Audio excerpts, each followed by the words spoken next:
What is up, YouTube? It is your boy Historic here, and welcome back to another YouTube video, but more importantly, welcome to part 1 of the official Goku scale for Dragon Ball. You guys have no idea how long this video, like this entire series is gonna take. I feel like this series is gonna take chunks off my lifespan, but anyway, this video is going to be basically just like a part 1 precursor.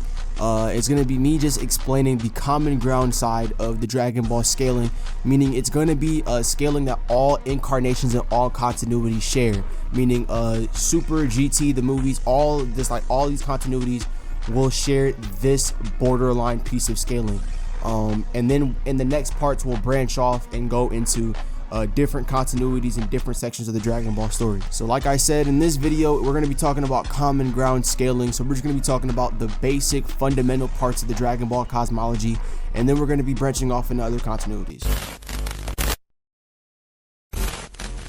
Universe 7 is a very basic and simple concept to start with and go over. In its entirety, Universe 7 is a macrocosm, which is defined as the whole of a complex structure, especially the world or universe, contrasted with a small or representative part of it. Now, as weird as Dragon Ball haters love to be, which is very weird, Akira Toriyama's original sketches are not drawn to scale, so anybody trying to use these kind of sketches as a debunk, you're just not understanding the context in which Toriyama made these sketches. Now, the macrocosm is vast, housing multiple warp space dimensions and even no space and time at all, but we'll get to that in a second. The macrocosm is split up into 2 different halves, the first half being the afterlife and the second half being the living world. Not in that order, but you get the point. So to start the first part of common ground scaling, we're going to go over the living world, and then we're going to get into the afterlife as time goes on. So the living world just simply means vast universe, or the vast universe, and it's basically a universe that is divided into 4 galaxies. These sections are known as East, West, North, and South galaxies. The North galaxy is where Goku and everyone that we're accustomed to live. It houses planets like Earth, Namek, and Vegeta. Now, I want to clear up some misconceptions about East, West, North, and South galaxies. This misconception is basically surrounded around the fact that they're called galaxies. However, that's not exactly what they are. In truth, North, South, East, and West galaxies are simply collections of galaxies that are split up and divided amongst the living world. To make it simple, think about the story of Pangea, how the entire world was basically combined together and split up as time went on.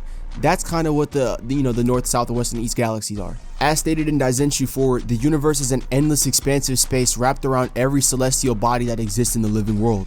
Along with the demon realm, it is a single large world in the living world. In the world of Dragon Ball, the universe is located beneath the world beyond, and it is hermetically sealed by a barrier that is engraved with a strange design. Within the universe, there are nebulae composed of innumerable stars, and there are galaxies composed of innumerable nebulae. So like I said before, East, West, North, and South galaxies are collections of galaxies, and we just found out that these galaxies are now infinite in size. There's also many other structures within the living world, such as the Room of Time, which allows Kami to create all periods of the past, present, and future, basically granting Kami a measurable speed if you want to argue it, but we'll get to that in a second.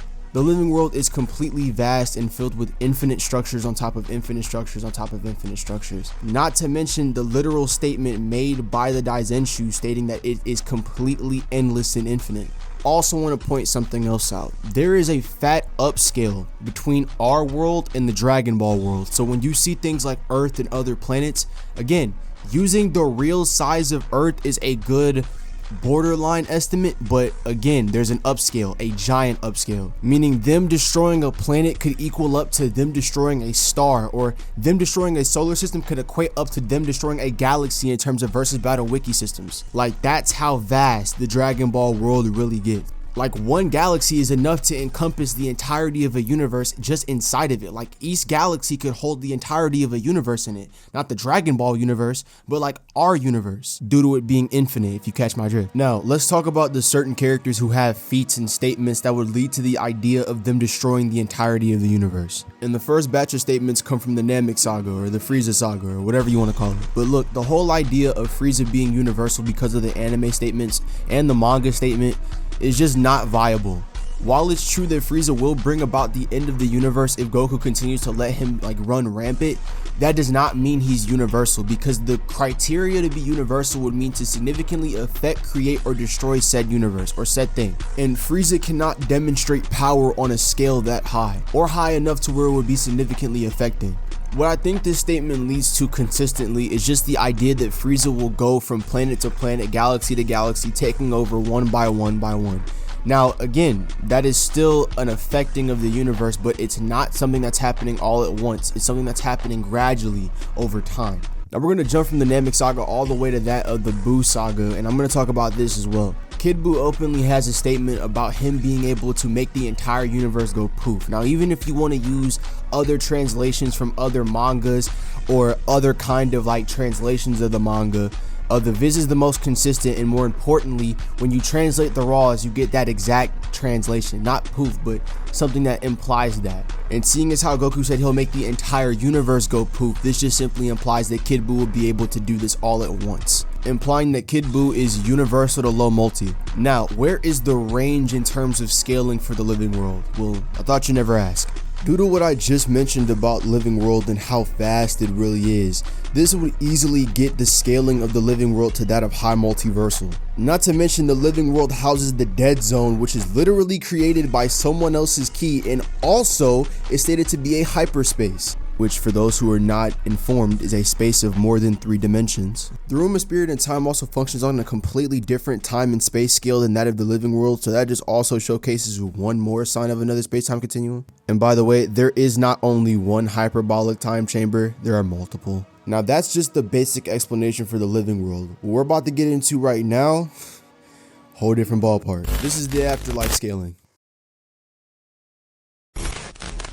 So for the very first part of otherworld scaling, let's talk about heaven and hell. Heaven is verbatim stated to be as wide as the universe, which also encompasses the fact that heaven is infinite. And as we can see, hell is way bigger than heaven by a long shot. And on top of that, there are multiple variations of hell. So Serpent's Road has some mystery around it as well. People like to say that it's about 1,000,000 miles long. However, that shit is, no, it's way more, as shown within the sketches and in the scans. Now, if you want to go the route of it's just simply legend, and you shouldn't take legend into account, especially because it's just a, a cautionary tale that's being passed around, then you can 100% do that. It makes the most sense to do so anyway. It's verbatim stated that Goku and his son are separated by time and space when Goku is in the afterlife and Gohan is on Earth, further indicating transcendence over that of the living world. There's multiple other things like King Kai's world, King Emma's palace, and the afterlife sun, which is also confirmed to be infinite and gives life to the entirety of the afterlife. Then you have Grand Kai's planet, which is confirmed to be 1/27th of heaven or the universe. Both are infinite, it doesn't matter. Now, to those who are questioning this and saying, well, it obviously can be divided, so it must not be infinite, there's a number placed on it. My guy, what is infinity divided by 2? Exactly. Division does not take away its infinite quality, so I don't know what we're bringing this up for. We also have the Kaioshin realm, which is 1/10 of the size of the living world and the other world combined, but it revolves around the entirety of the macrocosm like a moon. Time to rattle some cages. Now, the range in scaling in terms of the afterlife, when we're talking about common ground scaling, it could range anywhere from 5D to outerversal. I point everyone's attention to Daizenshu 7, with the statement reading, a supernatural world in the hands of the gods, higher than the heavens, transcending dimensions that cannot be perceived from the human world. The gods of the kingdom of heaven look down on all of the world from this land. Another statement from the Dragon Ball Z anime adventure RPG databook, the other world transcends dimensions. There's also many other scans openly stating and clearing the idea that Dragon Ball's other world happens to be above that of the concepts of time and space. Now, fans are going to openly try to disregard the use of the RPG guide, but that's just stupid because they're going to use scans saying, well, they filled in the blinks and they filled in the gaps that Toriyama never did. That's talking about like fighting and feats. It's not talking about scaling or the cosmology. What are you talking about? Like, I don't even know what bro is referring to there. Like, the scans are talking about like the battle power increase and whether or not it translates over to their game. They're not talking about the scaling or cosmology of something. So if you want to use this for your cosmology scaling, by all means, knock yourself out. It's literally licensed by Shueisha and it's openly licensed by Toei. So I do not care about what you're talking about. Like I said before, this is common ground scaling, very simple common ground scaling for Goku. This is basically what all continuity should share based on the fact that they use Dragon Ball and Z as a basis and foundation for the rest of the sequels. So yeah, this is a pretty good like foundation for the common ground scaling. The next episode, we're going to be talking about the Dragon Ball Z anime and basically comparing that in terms of the manga. So with that being said, it's been your boy Historic, and I'm out. Peace. I'm alive, and why I know why.